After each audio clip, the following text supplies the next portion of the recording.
everyone, welcome back to my channel. It's been a very long time because I've been busy with work and some other activities, but now I'm back.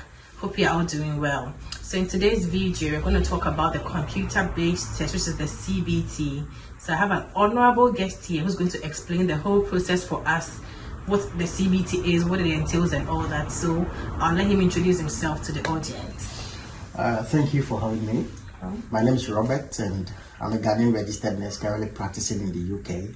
I work in the Accident and Emergency Department and I'm in adult nursing.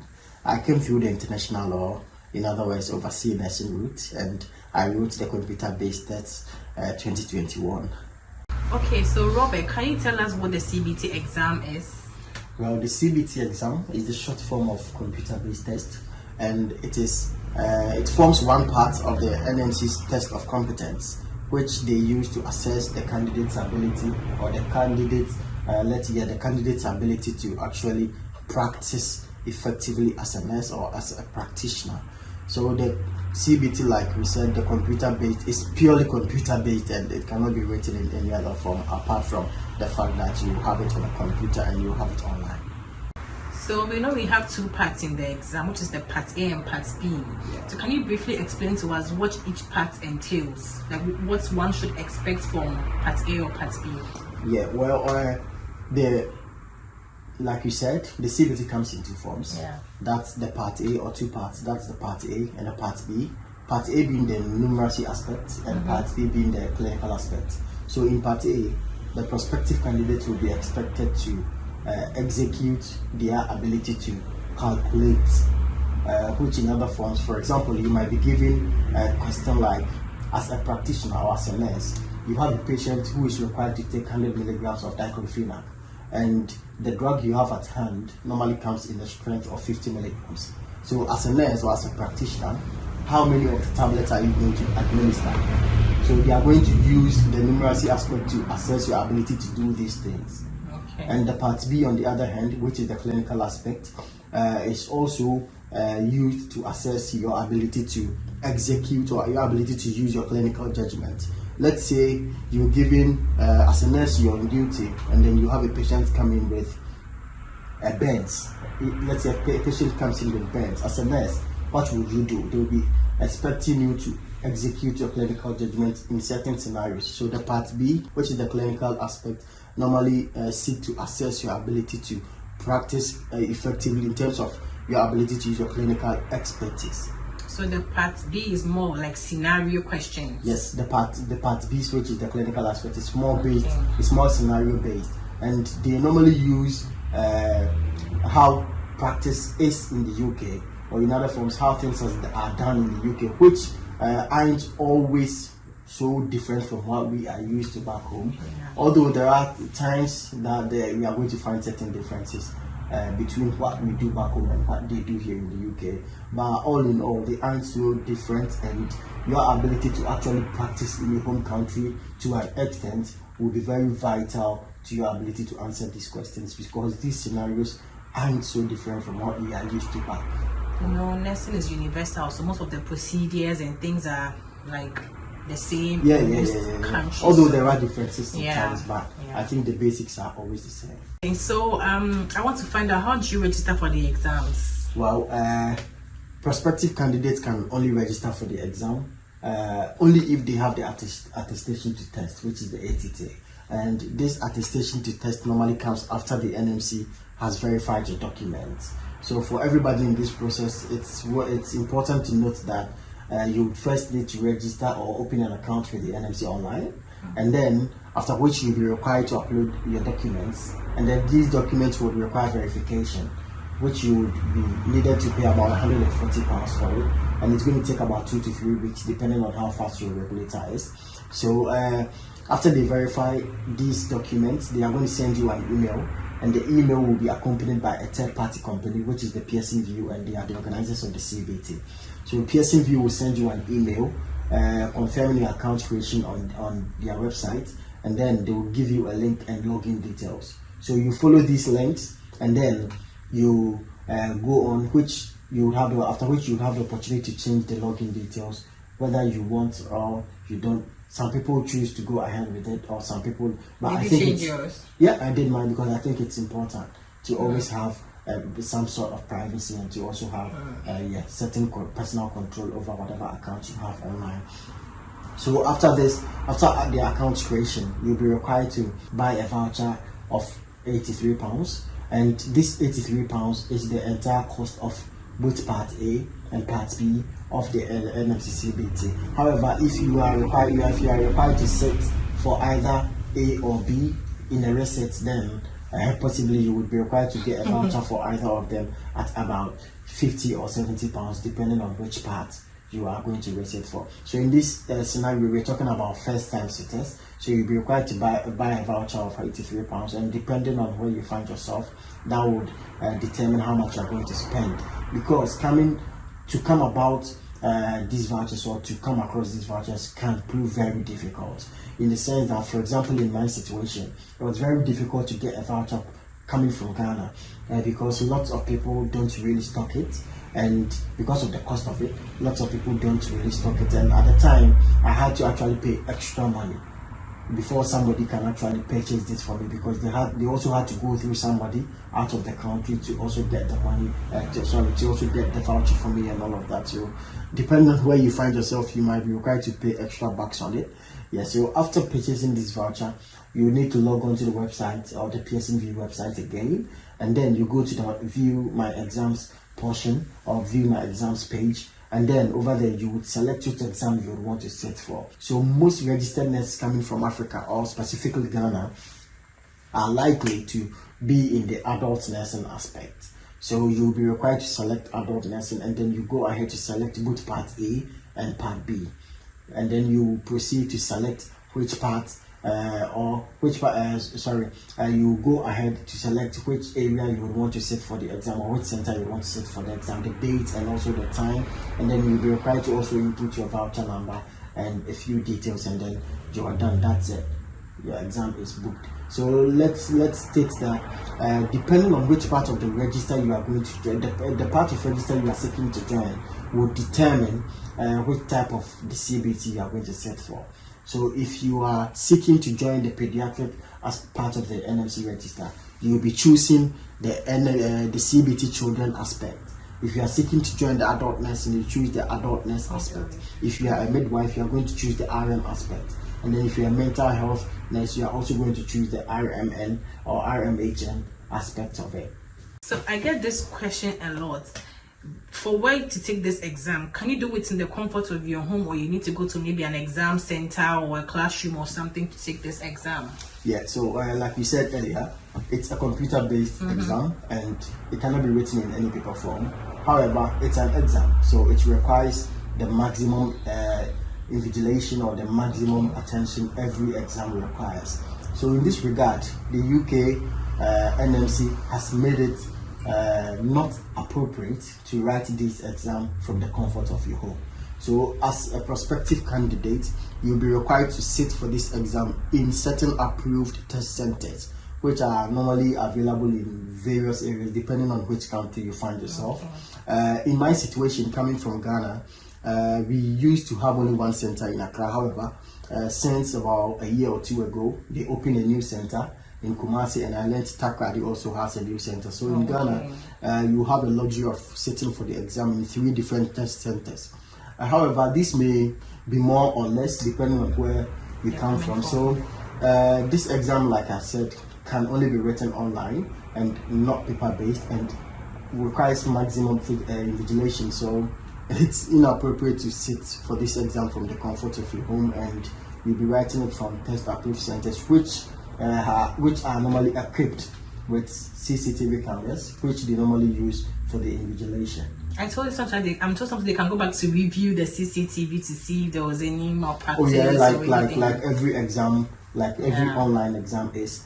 You wouldn't have people on the scene at the time. As long as you're being monitored with the camera, there are always going to be third-party people or third-party individuals who are going to review these footages and even make sure there wasn't any malpractice, not on the side of the candidate or even on the side of the invigilation or whoever was operating this cameras at the time of the exam. So there's always going to be a third party view as to this footage. So your ability to actually take it or attach maximum attention and maximum discipline to this exam is very vital to your success as well.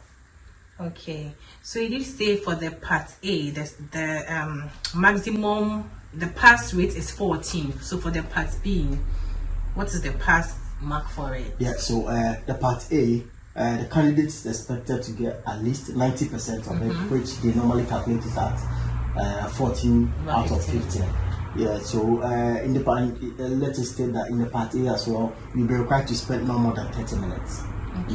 In the part A, so 30 minutes for 15 questions, and you'll be required to get not less than 14 of them correct. And in the part B, you'll be required to get about 68 to 70% of them.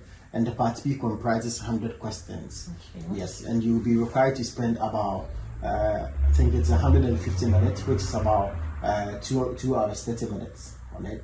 Yeah, so you'll be required to get at least 60 to 70% of them correct, which is close to about 68 to 70 questions out of the 100 questions you'll be given on the exam day. Okay, so for the numeracy, are you allowed to bring in a calculator, or you are going to calculate with your brain, or?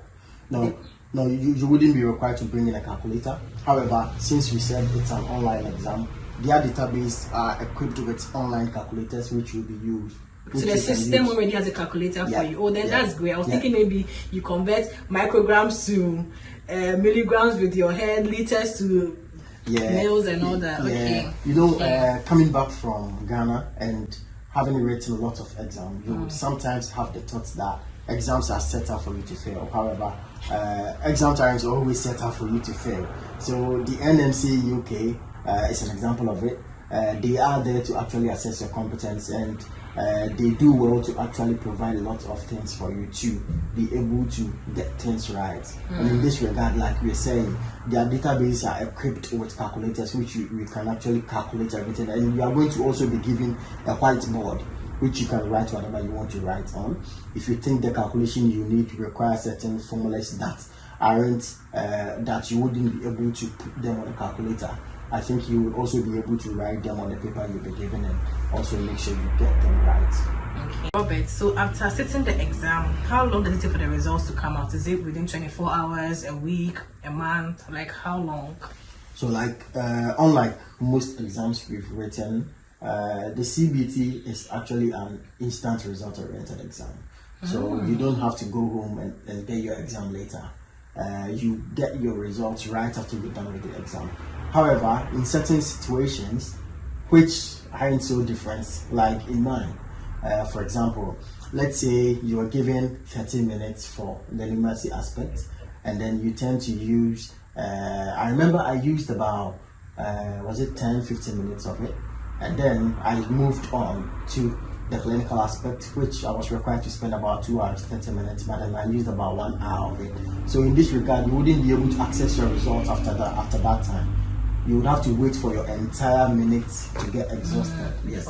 Although you were done with it, and you can tell the examiner that I'm done. They will log you out, and then the computer will actually calculate your score, but then you wouldn't be able to access your result until your entire minute. That's your 30 minutes for numeracy, and then your 2 hours 30 minutes for the clinical aspects are all done.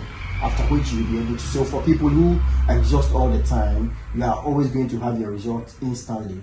However, if you don't exhaust your time, you are still going to wait for the same period, and then so it's basically an instant result oriented exam. You wouldn't have to wait for 20 hours, 24 hours, 48 hours. It's just instant. You're done, you get your results, and then you know you're failed. So if you fail, you know you are failed. You don't have to go home to. You don't even get time to ponder. You just get your results. If you failed, if you want to go again, you go again. If you passed, you go and have fun. That's it. So that brings me to it. How many sittings is an individual allowed to? Like how many times are you allowed to sit the exam if you fail?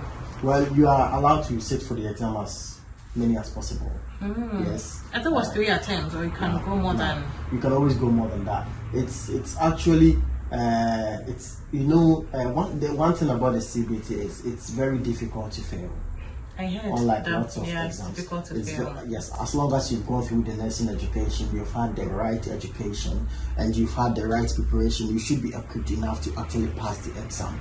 So now you can actually sit for. I don't think anybody is even going to hit 3 attempts of the CBT without passing. Yeah, that's very and highly unlikely. Yeah. So I think. Usually you'll be thinking about how many times you always have as many goals as you want, because it's part of a registration process, and you have as many attempts as you want, but the CBT isn't one that you would have to hit like 2 or 3 attempts of it. Okay. Although in certain situations people do hit 2 attempts, but which is completely normal because it's an exam. But I believe that nobody, or it will be very unlikely for people to hit 10 attempts. Even if you hit 10 attempts, you would have to restart everything. And in other words, you still have a goal. You still have a goal. So I'm told you have to wait 6 months and then restart the whole process before you can write the CBT again. Yeah, it's like the OSCE, which we are not going to go into today. Yeah. They normally have periods within which they would expect you to execute everything, and if you're not able to execute, you have to just wait for some number of times and then you go again, which in my opinion helps you to actually make sure you are well prepared to go for the next attempt. Okay, so can you tell us how you prepared for the exam, the number of weeks or days or months you took to prepare for the exam, and the study materials you used to prepare for the exams? Well, unlike the IELTS, which you would normally have access to lots of Cambridges, lots of 101s and other materials.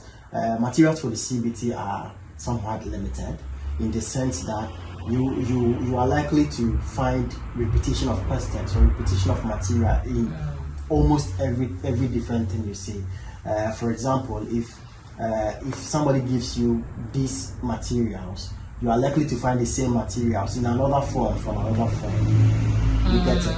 Yeah, so materials for the CBT are somehow limited. However, they are very important in the sense that the CBT normally comprises of questions that are clinical based and numerical based. And in this regard, questions are somehow repeated. Some of the questions tend to be repeated, which in my opinion isn't a bad thing. It's a good thing.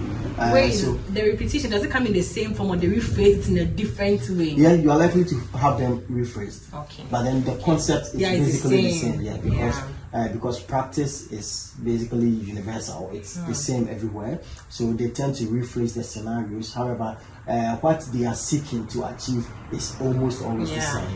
Yeah. So with materials, in my situation, I had the opportunity to join WhatsApp groups, which I would advise lots of people to do. If you have people who are also in the process of seeking registration with NMC, either they are at this stage or they've gone past this stage, it's very important to seek information from them. Seek the chance to join certain WhatsApp groups, certain Telegram groups, which normally post certain materials. In my situation, I happen to be in one group where we used to solve lots of questions every day.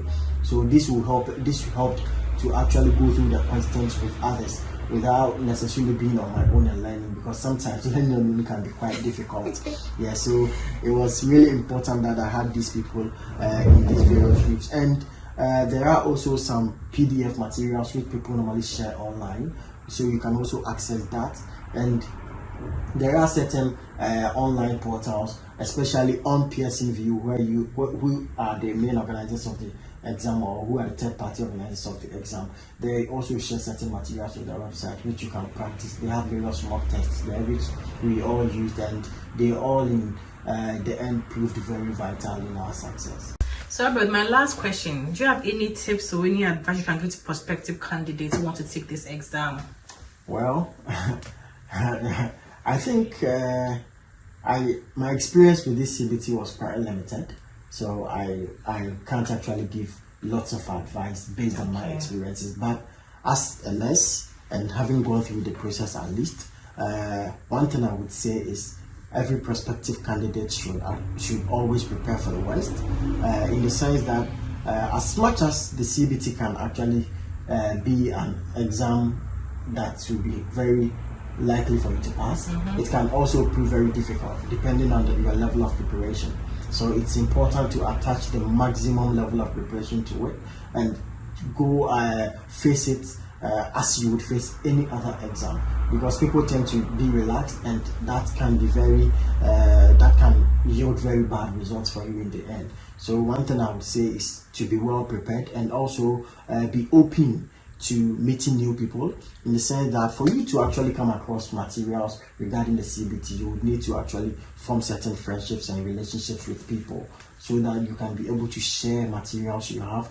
And also there are lots of materials around actually, I think, but depending on the number of people you are actually close to, or the number of people you get to meet, that will determine how many of these materials you will be able to come across.